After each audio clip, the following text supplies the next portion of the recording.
Sure, as always, appreciate you guys joining us. Tremendous opportunity in front of us this week as we welcome Michigan, Coach Moore and his team here to the Shell this Saturday. As I told our players yesterday, the next 2 weeks we're in what I call a play-on situation where for us to play on, this first game is a really important game because it gives us a chance to extend our season. And so to extend our season into December, which is a needed opportunity for a team like ours. We need everyone on our roster to play for the guys next to them. We got a senior group that I have a lot of respect for that made the decision to come here. Some of them 5 years ago, like Ethan Goff. Some of them 4 years ago, but like Punch and Octavian. And these guys have poured their hearts out for the Maryland football program through good and bad. And, I also want to acknowledge a few other things that are going on Saturday. Obviously, it's a military appreciation game, which is something that's big for us around in this area. The impact that the military has had in this area. As someone who's worked at military academies, it's something that's really important, especially knowing and seeing the guys that I had a chance to coach that are now out leading our military. I think Sean Merriman and A.J. Francis, two guys I had the opportunity to coach, are doing their give-backs this weekend. I think Sean, who's done his coat drive, and to know Sean's story, which I do because I recruited him here, and know about the fire and how he was unable to, their house caught on fire because they didn't have heat. And the coat drive is something that he's done a long time around here. And then A.J., obviously, with the community food drive that he has done here for the last few years, shows the impact that these guys feel that this program has had on them for them to come and repeatedly give back the way they have. And then obviously the senior recognition, which for me is always really important because I do what I do because of these kids. And it's a bit smaller group this year because of the landscape we're in. But some of these guys have meant so much to me, to this program, to this community. And I'm really excited to be able to honor them and honor them hopefully by playing winning football. Our game captains this week, Ethan Goff, Shalik Punch Knotts, and Octavian Smith will represent us. And with that, I'll open up to whatever questions you have. Hey, Mike, just your reaction when your athletic director not only gives an endorsement about your future, but says additional resources are on the way too. I figured that would be probably the first question. I'll say this, from the day that Diana and Jim got here, Jim and Diana got here, however you want to place it, both those guys have played a huge role in hip to hip with me. There was a time from December 1st up through the hire and the buzz, our basketball coach, that there weren't a lot of people that understood the landscape. And when they got here, I can remember the first meeting I had with them, we presented a plan. And for them to see the plan and understand, and then they've had a chance now to watch what we've done. Obviously, no one, including myself, is happy with where we are when you talk about the map and the terrain. But from the day they got here, they've supported every part of it, and they understand what winning looks like. I mean, Jim coming off of winning a baseball championship with the Braves, Diana and her time at Ohio State obviously understand what it takes, and winning has a cost. Very rarely do you see me stand up here in front of you guys and complain about whether the resources were enough or not enough, because I'm always going to make do with what I have, and that's what we've done. We've given it our best. But to have two people now that are going to stand with me, hip to hip, give me the resources I need to build this program, I've had a total commitment to this area for a long time. I was asked last week why. I spent 37 years in this business doing what I do, and AJ and Sean are a reflection of it. I spent 17 seasons on this campus. Not very many people know the ins and outs of this campus like I have. And to have two people now that share the same special vision that I have, while also seeing the foundation of what we have when we didn't have all the resources that we needed, I'm excited. I see a light at the end of the tunnel. So really glad about the support, opportunity to stay here, committed to an area that I believed in because I'm from here. How much does that commitment now allow you just to focus all on the on-field stuff and not the distractions that may come with the job? It's always been about the kids for me. I mean, the only time it bothers me is when it bothers them. And I can't protect them from social media. I can't protect them from the things that are being said about the program. But anybody that walks through Jones Hill House knows, one, there ain't a coach in college that feels safe Safe ain't a word that's in my vocabulary. I've never felt safe in my life, all right? I've always been committed, and that's the word that's in my vocabulary. I've been committed to the DMV area. I've been committed to football here on this campus. I've been committed to doing good work with kids and this community, and that's what I'm gonna do.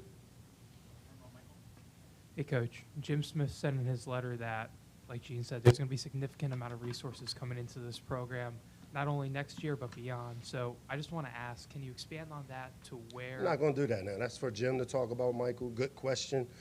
I don't get up here and talk about what we have and don't have. I've told you, we've been resourced to go to bowl games. But winning has a cost, and if you want to win big, obviously there's examples all throughout the country of commitments that have been made. Not saying that I haven't had enough resources, because what's enough? I know this, the only question I've ever asked was put me in the middle. When he asked me what I need, I said put me in the middle, and if you put me in the middle, I think if you look at the type of roster we've put together over the years, don't always have the depth, don't always have the ability with the injuries that we face but with the added resources, I think you'll see those things. Why hasn't that investment level matching occurred already here in College Park and when Damon was 80 here? It's not for me to discuss. That's above my pay grade to discuss. I know what I've been given. From the time I got here, I know what I walked into. I've always chose hard. You know, I had a cushy job down in Tuscaloosa, but I like this place. I love this place. And it was important for me to come back and do my part to help put a foundation together that allows Maryland football to have a chance to compete at the highest level. And then off-topic question, I'm working on a story about Zahir and Sydney's bond through their faith, and I wanted to ask you, whether it's Christian, Muslim, how do you see faith kind of shaping your players' daily routines and habits in the locker room? That's a good question, because, you know, I don't know if you know, I have had a tremendous transformation in how I've handled things, and a lot of it is because of my faith. And with my Christian faith that I have respect for all faiths. We build the whole character of a kid. We want them to be the best academics, the best football, and the best person, and faith plays a big role in that, and it's a big part of my program. Hi, Coach. Now that you kind of got that reassurance and doubling down from this staff here, has that trickled down to the locker room and you guys are able to focus and keep that noise out and focus on these next couple games? You know, I think the best thing is, so I've always messaged honestly, authentically, you know, contrary to what some people think. I don't believe in getting up here and BSing y'all. I kind of tell you how I feel. And I message through my leadership council. I have a group of kids on my team or players on my team that represent the demographics of our team. And we had a meeting on Sunday, and I knew that meeting was happening before the game on Saturday. You know, I met with Jim. We meet weekly. Diana's at most of the practices, so they see firsthand the work that we're doing behind the scenes that you guys aren't always privy to.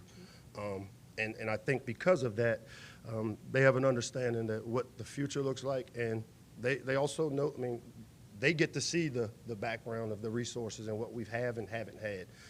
I don't get up here and complain about resources. I just know this, winning has a cost, and they understand that. I've presented a plan for what it takes to win here at Maryland, and they're behind me and behind that plan. Thank you. Like Michigan's ground game second best in the Big Ten, despite whoever they've got back. There are multiple injuries to their backs this season. What makes that running game so special? It's up front. I mean, you know, their head coach is a former O-line guy.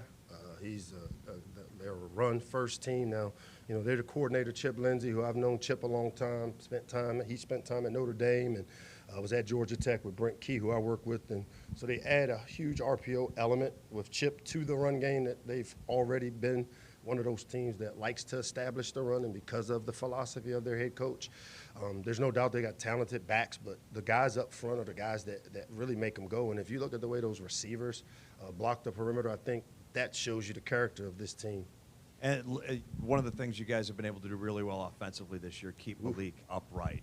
They've got a guy, Derek Moore, I think 9.5 sacks. What makes him such a special challenge for you guys? Yeah, Derek is one of those players from right up the road there, St. Francis. I played for Coach Poggi, who I know very well. My son played for Biff over at Gilman. And so Derek Moore is one of those talented guys, a lot like 17, a lot like a bunch of the guys we faced in this league. Every league has one.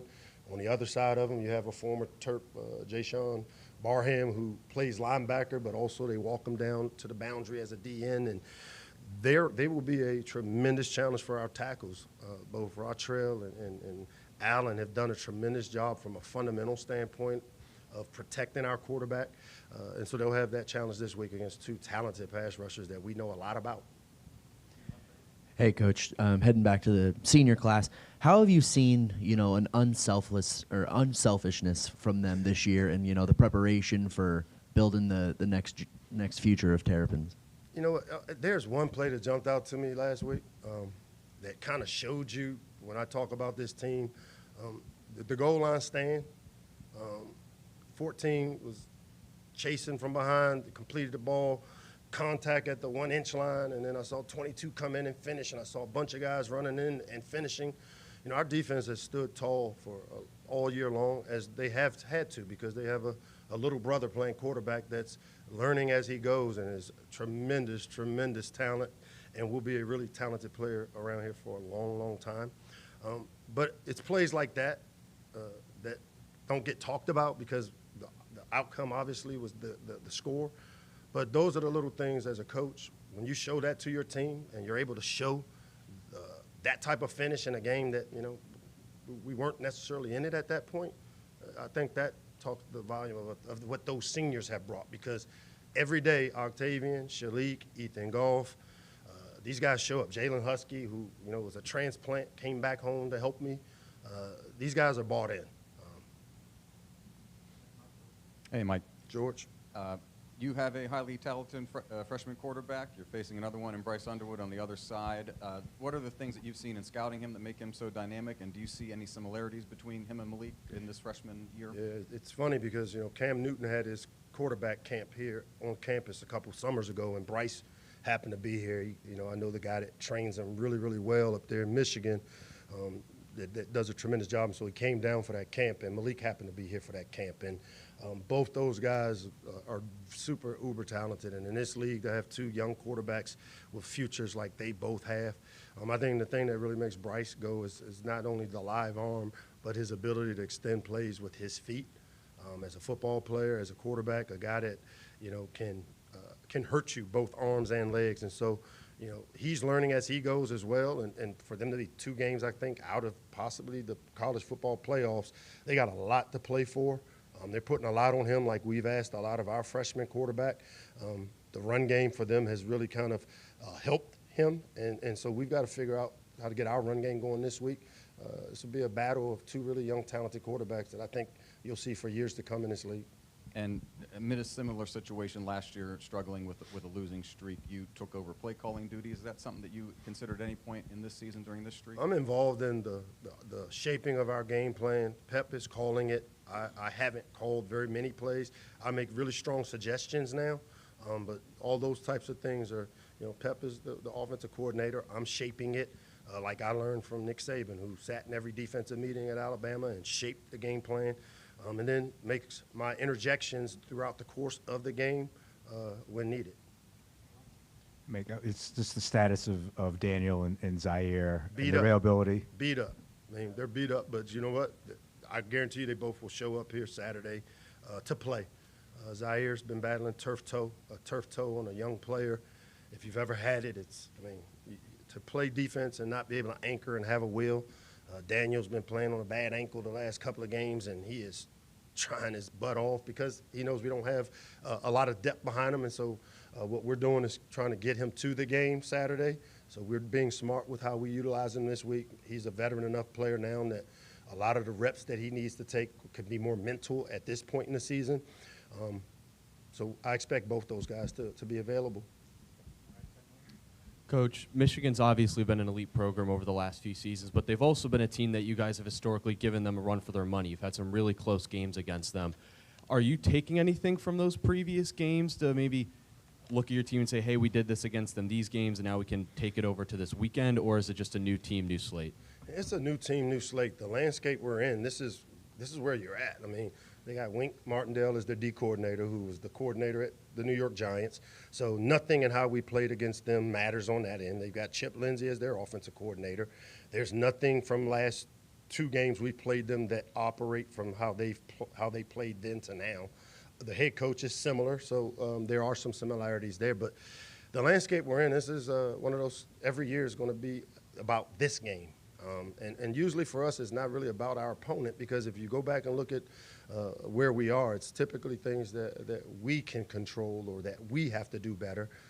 And I understand that, and we'll continue to coach and work through it.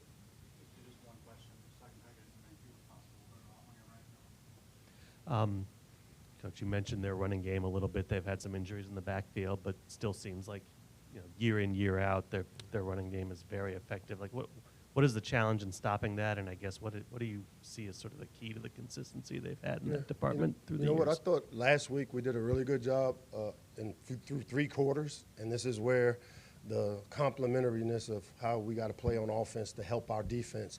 Our defense played the run better last week because we had better players back. We had 57. I mean, I can't talk about Bryce Jenkins enough about the size he has, his power, his strength, and he hasn't played a lot. He's had some injuries. He's coming off the concussion. But to play the run, you got to have big bodies in this league. And up front, it doesn't matter who their running back is, because Michigan has a big front 5, and they've got some tight ends that do a really good job.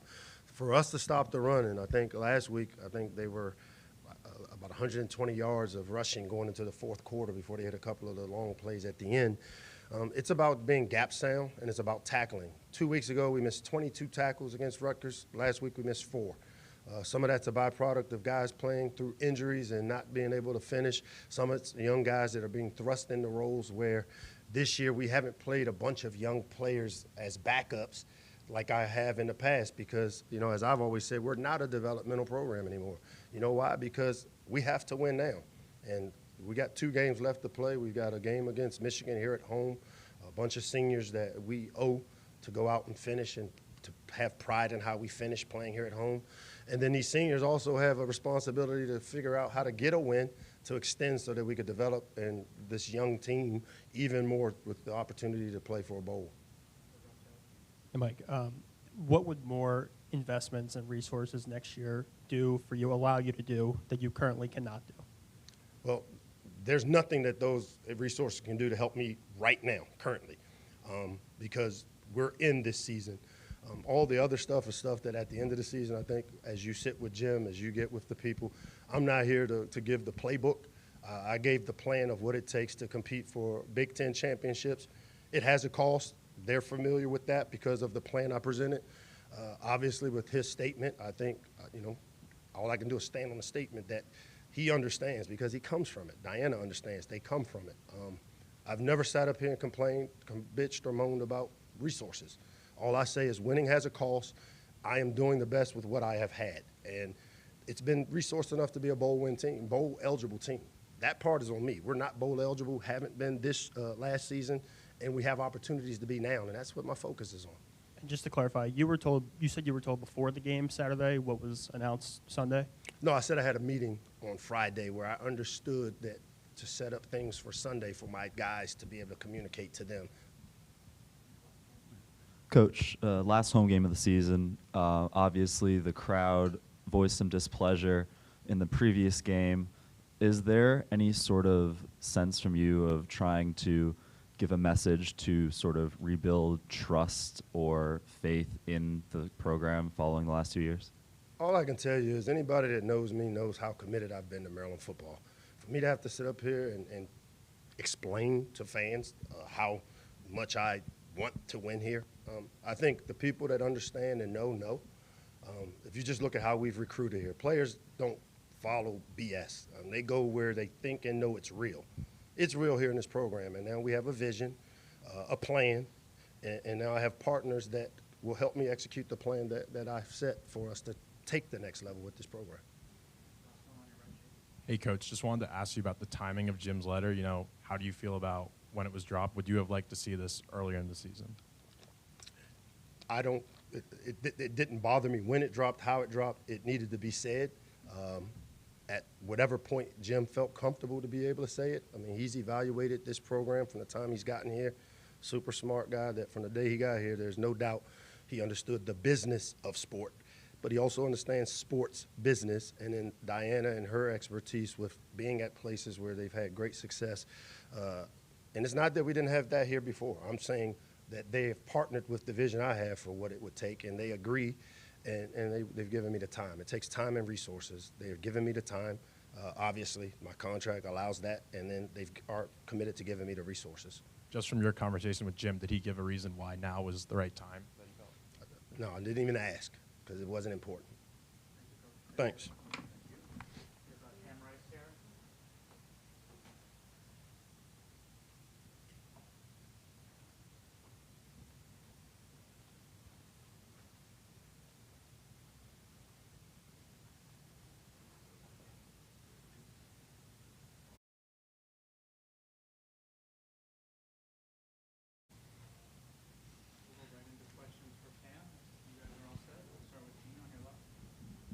Yeah, Cam, just what was the kind of feeling in the locker room when the athletic director gives Coach Locksley an endorsement about his future? Yeah, I think the locker room was excited. There was like a sense of hope with Coach Locke staying. A lot of guys are excited. This is a young team, so it gives them a chance to develop more under Coach and continue playing for him.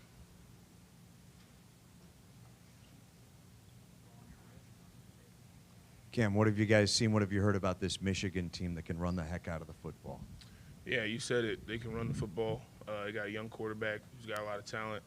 Our main thing is going to be stopping the run and making this young quarterback uncomfortable early and often. And final home game of the season, just the senior day. How important is it for the season to kind of finish the way you guys want it to? Yeah, a lot of guys. Pretty much everyone on the team is excited for these last two. We still have an opportunity to do something great here, go to a bowl game and extend our season. So the young guys, they're excited to play their best for the seniors, and the seniors are ready to play. We're ready to play our best to finish this season the right way. Hi, Cam. Hi. Zaire Math has had some great things to say about you and your leadership this season. Can you kind of let us in on, how you've been that effective leader for the locker room this season? Yeah, I try to just lead by example. With everything I do, when it comes to working out, film, putting in extra work. Zaire, he's one of those guys that I kind of took under my wing. His locker's actually right next to mine in the locker room. So any type of advice I can give him, I give him just because I want to see him be successful. Hey, Cam, not game-related, but Coach Wiley at Westlib announced he was retiring this week. I want to know his impact on your career and helping you get to this point that you're at now. Yeah, Coach Wiley, he means a lot to me. He coached me when I was playing Division II ball. Sad to see that he was retiring, but he had a huge impact on me, on my life, on my football career. Very thankful for that man. And they won their last game, so he went out with a bang. Hey, with all of the injuries starting to stack up, something that's been talked about a lot up here, what does it mean from inside the locker room to see your guys clearly banged up but pushing through it for this team? Yeah, it means a lot. We play football. It's part of the game. Guys are going to get banged up. There's going to be things throughout the season. It's a long season. Things are going to happen. But like you said, everybody's working their best to get back and be available. So that's really all you can ask for. Hey, Cam. Locke just mentioned him, but I wanted to ask you about Bryce Jenkins, guy coming back from injury, made some plays last week. What have you seen from him throughout this season, his development, and then, what can he provide to this team in the future going forward? Yeah, just since I've been here, I've seen him grow a lot. He's a young guy, extreme amount of talent. It was nice to see him, make some impact plays last week, and I expect to see some more moving forward. He's another one of those freshmen that, I kind of took under my wing, him being in my position room. I think you could expect to see some good things out of him moving forward. Cam, I was wondering, did you get a sense that the uncertainty was weighing on Mike before Sunday's announcement? No, not at all, really. The way he approaches everything, I don't think there was any uncertainty. Have you sensed anything in him after the announcement? Maybe a sense of relief, or I don't know, freedom is not the right word, but anything like that? Yeah, no, not really. Coach Locke, he's really the same guy every day. He comes to work. tells us what he needs to tell us, and get us prepared, moving forward for the next game.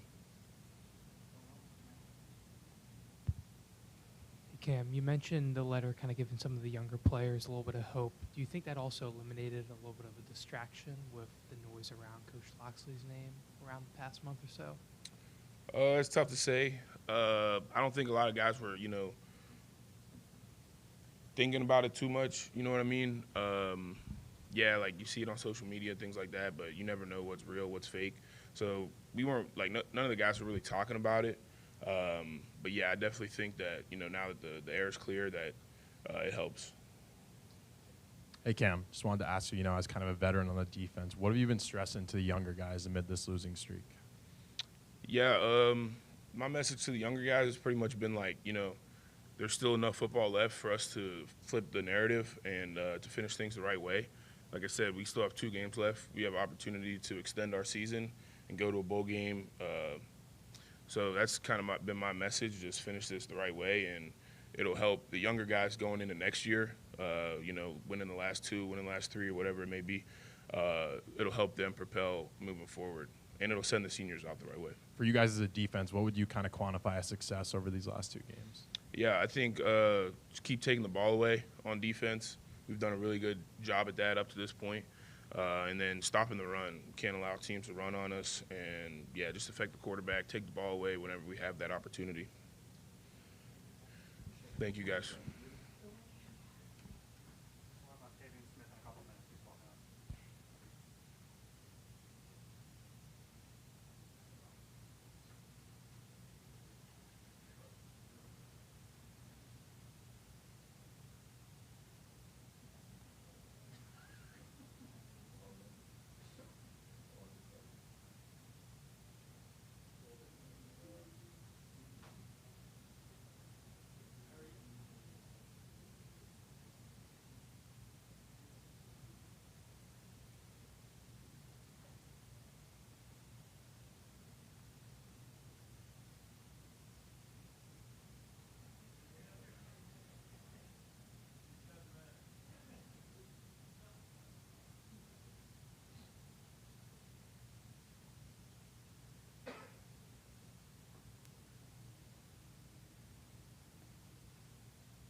Hey, as someone who's been with Coach Locks through the ups and downs, just what was your reaction when the athletic director gives the endorsement about his future? Say it one more time. As someone who's been with Coach Locks through all the ups and downs in the program, so what was your reaction when the athletic director gives Coach the endorsement about his future? My reaction to it, it wasn't really a surprise to me because we had a leadership meeting with me, Miss Diane, Jim, Coach Locks as well, and they was just clearing the air with the leadership council before they did it with the whole team. So it wasn't a surprise to me. Yeah, that's it.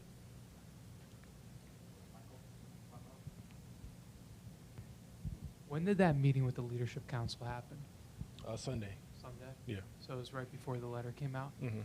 Awesome. So being with Coach Locksley the past 4 years, why would you say that he is the right coach, the right man to lead Maryland football heading into the future? Because when he took the job, it was a job that nobody really wanted to take because Maryland at that time was like at its lowest peak, and him taking the job, I feel like it speaks a lot to his character and all that he's done for the program, and he's built it to where it is now and where it's going to continue to elevate and grow to be. I feel like he doesn't get as much credit as he should as a head coach, and not only as a head coach, but as a black head coach at that. It's not easy doing what he's doing, and he's doing it at an efficient level, and he's just continue to excel in all types of aspects, and his relationships with the players continue to grow, and I feel like that's the biggest thing, and that's what's going to help Maryland to be successful for years to come. Awesome. Thank you. Then what other players are in that leadership meeting? Oh, it's a lot of us. Yeah.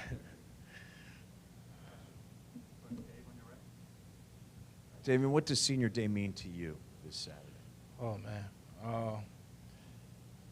It's a bittersweet feeling. I had my senior interview yesterday with the media staff where I sat down. They asked me questions, showed me videos and stuff throughout my time here, and it was really emotional because they say time it's going to go by fast, and you hear that as a freshman and you're like, yeah, okay, but next thing you know, he asked me, he said, how's it going to feel running out of the tunnel for the last time? And that's when it hit me, because I started visualizing myself running out here for the last time, and it kind of broke me down because I had so many memories and experiences here that I'll cherish forever, and something that you won't really get back. So you got to cherish it while it's here. So. Just a pair of field goals last Saturday for the offense. Yeah. You guys have had some big days this season, though. What has been slipping through the cracks lately? Really just we got to execute. We got to dial into whatever play is called. And, at the end of the day, it takes all 11 men doing their job, winning their one-on-one battles. And, that's a great thing about football. And I feel like it's the greatest team sport because it takes all 11 on every given play, offense or defense, special teams. If one guy doesn't do their job or fits the wrong gap, it could be an 80-yard touchdown just because of one guy not doing his job or fitting the right gap, things like that. So really, especially when we get into the low red area, we got to come away with 7 points. Simple as that. Just executing, and getting the ball in the end zone. Octavian, I was wondering, did Sunday's announcement maybe remove a distraction from the team, in terms of Mike's future? No, because Coach Locks, he didn't approach yesterday when we had our team meeting. He didn't approach it any differently than he did when the rumors about the letters or his future here was going on. He didn't approach any other week yesterday. He didn't approach any other week differently. He came in the same attitude, speaking to us the same, and leading us in the right way so that we're able to follow him in the right direction. Is there a sense that maybe it's a motivation for the players with 2 more games left, to try to, right the ship and then maybe get him some wins to sort of validate the athletic director's trust in him? Definitely. I say like this week, like going into this game, Michigan, we're in like a play on mindset, finishing it outright for like senior guys like myself, getting us to a bowl game. So, but in order to get 2, we got to get 1. So we're focused on this week. David, right here, Ryan Martin, WNBC Sports. You mentioned that play on mindset that we heard that coach talk about. How do you kind of balance that with the 6-game losing streak, and what's the locker room and the team like to know that you still have bowl eligibility and try to get to the play on mindset? Really, like 6-game losing streak, I feel like that's like probably like the most special thing that I've noticed about this team from like years prior, like last year. Like the closeness of this team and like the attitude that we have every given week, despite us like losing like short at the end of the games. Like we don't approach any, like we come, like when we practice today, like the attitude, the atmosphere, the energy, it's all still going to be there. And like being here 4 years, I can definitely say from my experiences that this isn't the same old Maryland, and these young guys that we have here, they're going to do great things for this program in the future. Is the locker room or the vibe in the locker room the same as it was in August, or how has it shifted, or maybe? It's the same. Everybody's still joking, laughing, being brothers, holding each other accountable. And like we said yesterday, like we had our team meeting, we had coach display to us what the play on mindset is and like what it means, finishing out right for the seniors and finishing with the right kind of pride. Everybody took that on the right way, and we shifted our mindsets into that. And just like I said, we're focusing on this week because in order to get 2, we got to get 1. Hey, Octavian. And you kind of touched on my question, but, Coach Locksley talked about one of the defensive plays where those guys kept fighting and the goal line, no matter what the score is. And you being here for a while, what does it feel like to see your team fight, no matter what the score is, from the beginning to the end? I feel like, it speaks a lot as to, like, what this team is, what the team means, and, like, what we stand for. Like I mentioned, like Coach talks about the right kind of pride. And I feel like the record doesn't really define what the team, it doesn't really define your team. And I could say that, being on the inside, as well as like Dustin and all these other guys that we have here, like being on the inside, being in the building, if you're there, like you'll be able to feel and see, like, this is not the same old Maryland, Octavian, I guess kind of building on that, because I know Levain Scruggs said similar last week. Kind of the locker room kind of remains the same. How do you kind of build that locker room where you guys are going through that 6-game or 5-game losing streak last week, and you guys are all kind of able to still lock in. The person to the left and the right of you, like you all know that you still got each other. How do you kind of build that and kind of keep it strong? I feel like it started back in January when we had like winter workouts. Waking up 5 a.m. coming in here, going through turf time, which is like our toughest like workout regimen that we have throughout the off season. So from January all the way to camp, throughout camp, I feel like the biggest thing was really, the brothers keepers moment that I'm sure you guys heard about. The Coach Locks had the idea of doing that to keep his locker room. I feel like that was the biggest thing. I feel like that's the biggest thing that created the closeness of this team, because like we all sat in that locker room every single day. We had to shuffle the deck, sit with different group of people that we normally don't sit with or speak to, and we were all sit there and we'll read a vulnerable question. We all have to answer. It'll be like groups of like 5 or 6 of us. Everybody would share their stories, and it gave us opportunity to like be real vulnerable with each other. And a lot of guys shedded tears. It was a lot of hugs going on. It was like things that as men like we're told we're not supposed to do. And I feel like us, sharing that side of us, it only brought us closer together. And I feel like that's what allows the locker room to stay close-knit, because, you trust the guy to the left and to the right of you. I got you. And just quick follow-up. You mentioned, why you feel confident, Coach Locks, and, it feels like, honestly, 2 years ago when you committed. Yeah. But Coach Locks was a big part in, why you committed. Fast forward 4 years, you played your entire college career under him. Obviously, we only see bits and pieces, but on a day-to-day perspective, I guess, what is it about Coach Locks, inside the program, on, you guys working with him, that, you guys feel confident in him? Like I said, I answered the question earlier, like his relationship, like his ability to build relationships with his players.